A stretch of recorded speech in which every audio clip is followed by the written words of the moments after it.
গ্রাম এবং শহরের মানুষের জীবনযাত্রার কিছু পার্থক্য ধরে তুলব।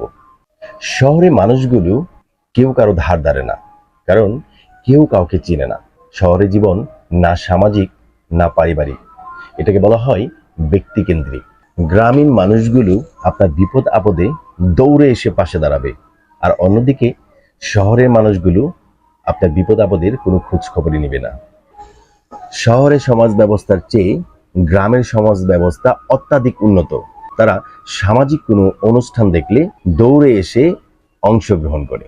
গ্রামের মানুষগুলো আপনার ভাই বোন বিয়ের উপযুক্ত হলে নিজ উদ্যোগে পাত্রপাত্রী দেখতে শুরু করে, আর অন্যদিকে শহরের মানুষগুলো মিডিয়া ধরে খুঁজদা সার্চ করতে হবে। আপনি কন্যা দায়গ্রস্ত হলে কেউ জানবেও না। গ্রামের ছেলে মেয়েগুলো প্রকৃতি এবং জীবন খুব কাছ থেকে দেখে বড় হয়। অন্যদিকে শহরের ছেলে মেয়েগুলো গ্রন্থগত বিদ্যার উপর নির্ভরশীল, কারণ তারা চার দেওয়ালের মধ্যে থেকে যা শিখে সেটাই অভ্যস্ত। একটু ভেবে দেখুন, বড় বড় ডাক্তার, বড় বড় ইঞ্জিনিয়ার গ্রাম থেকেই উঠে আসা।